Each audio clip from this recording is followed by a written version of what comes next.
Halo guys, balik lagi bareng gue Evan. Jadi setelah kemarin kita udah unboxing dan udah sedikit tes gaming dan tes kameranya, kali ini di video kali ini gue pingin tes secara lengkap sesuai dengan janji gue kemarin ya. Gue pingin tes secara lengkap untuk performa gamingnya dari si Poco X5 nih. Ya sayangnya yang X5 Pro itu banyak banget yang request, tapi sayangnya sampai saat ini belum ada kejelasan ya apakah X5 Pro juga akan dimasukin sama Poco ke Indonesia nih. Nah, jadi ini dia guys, langsung aja kita tes untuk performa gamingnya dengan kita memainkan beberapa game. Nanti akan ada Genshin Impact, ada Asphalt 9, ada Mobile Legends, dan ada PUBG.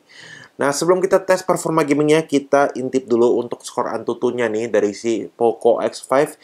Dia bisa menghasilkan skor Antutu di angka 406.000.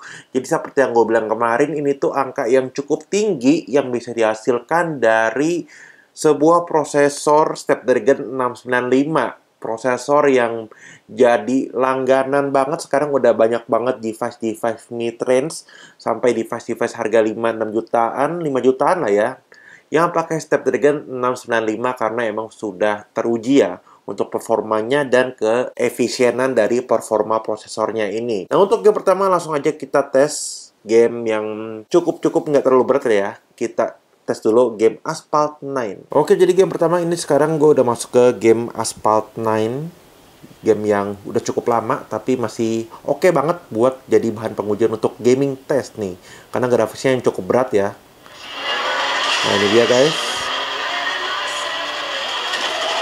Dia pakai Snapdragon 695 dan untuk unit yang gue punya ini dia pakai prosesornya, pakai RAM-nya itu di 8 GB.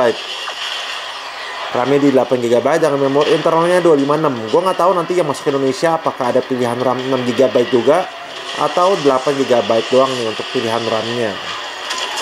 Dan untuk harganya sih katanya ada di angka 3 jutaan ya. Ada 3 jutaan, ada juga yang bilang 2 jutaan. Mungkin 2 juta mepet ke 3 juta mungkin ya. Jadi ini lancar banget sih untuk sebuah game yang udah cukup lama. Dan grafisnya masih cukup berat, tapi dia di handle oleh prosesor terbaru dari Snapdragon.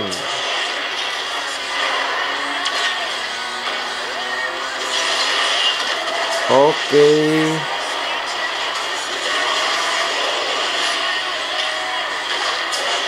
Jadi seperti yang kalian bisa lihat guys, ini performanya masih ngacir dan lancar banget, nggak ada kendala untuk Asphalt 9. Nah, kalau ini sekarang kita masuk ke game Mobile Legends dengan settingan maksimal di high dan di ultra untuk grafis dan frame rate-nya guys. Jadi ini ya Mobile Legends ini masih sangat enteng banget ya, masih sangat ringan banget lah ya di handle sama si Poco X5 ini. Jadi emang nggak ada kendala untuk menjalankan game Mobile Legends. Gimana guys kalau menurut kalian nih? Apakah si Poco X5 ini cukup menarik untuk di harga 3 jutaan dengan kombinasi RAM 8 GB dan Snapdragon 695? Dan dia ini menangnya udah punya layar AMOLED ya dibandingin seri pendahulunya si X3 yang masih pakai IPS. Oke, sekarang kita masuk ke game ketiga guys. Ini dia PUBG. Ya, ini dia. Ini tadi gue settingannya, wait, gue kasih lihat dulu. Settingannya ini di smooth ultra dan dia tertingginya bisa di SD high. Dia settingan tertingginya bisa di SD high dan smooth ultra. Untuk gyronya dia juga udah pakai hardware gyro, jadi pasti oke banget nih untuk gyronya ya. Gue akan kasih lihat. Nah, ini dia. Untuk gyronya ini nggak ada masalah, oke, lancar-lancar aja. Karena dia emang untuk gyro dia udah support secara hardware, jadi nggak software. Jadi emang udah kewajiban lah ya untuk Poco, sebuah handphone yang emang segmentasi pasarnya untuk kalian para gamers. Gyro adalah sebuah kewajiban, apalagi dia harganya juga udah ada di kelas mid-range 3 jutaan. Makanya untuk performa gamingnya ini tuh oke banget. Jadi gue tuh udah coba cukup banyak handphone dengan prosesor 695. Dan gue harus akuin dari skor Antutu dan performa gamingnya si Poco X5 ini tuh ada satu tingkat mungkin ya untuk performanya lebih baik, lebih stabil gitu ya. Untuk skor Antutunya dia juga lebih tinggi. Kalau biasanya 695 handphone lain itu skor Antutunya di 380, 390. Nah, dia ini tadi tembus di angka 400 ribuan. Dan untuk performa gamingnya dia juga lebih oke ya menurut gue ya. Jadi ini kalian bisa lihat sama sekali lancar jaya, nggak ada kendala apa-apa, oke banget. Jadi cocok banget guys ini. Tinggal nantikan aja nih untuk harganya berapa. Dan ini cocok banget buat kalian para gamers yang nyari handphone dengan budget 3 jutaan. Tapi sayangnya untuk speakernya dia masih mono ya, belum stereo. Jadi speakernya cuma di bawah doang. Jadi menurut gue ini sih yang disayangin banget. Jadi gue experience-nya tuh kurang puas ya.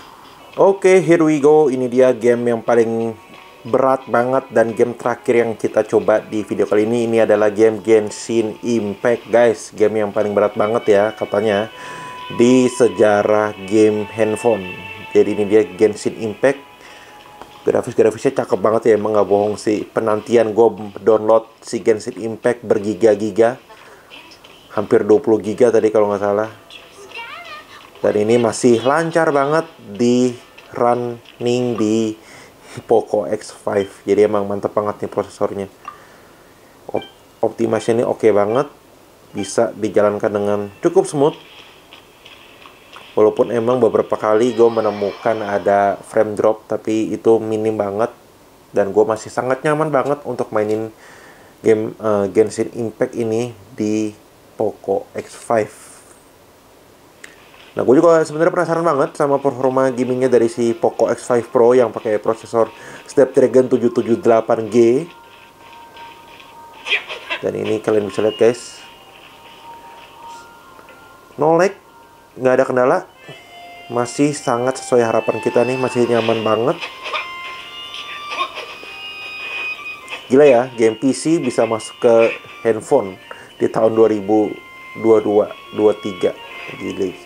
Dan bisa dijalankan dengan sangat-sangat smooth. Dan nggak anget sama sekali sih, angetnya cuma dikit doang. Jadi ini masih nyaman banget. Kalian bisa lihat guys, ini masih oke banget. Oke. Jadi guys, itu dia tadi video gaming test. Tadi ada 4 game yang udah kita coba mainin dari si Poco X5. Gimana guys menurut kalian setelah gue kasih lihat performa gamingnya dari si Poco X5 dengan harga mungkin hampir 3 juta atau 3 jutaan untuk sesuai variannya ya. Dia nawarin Snapdragon 695, layar AMOLED 120Hz, udah ada NFC juga.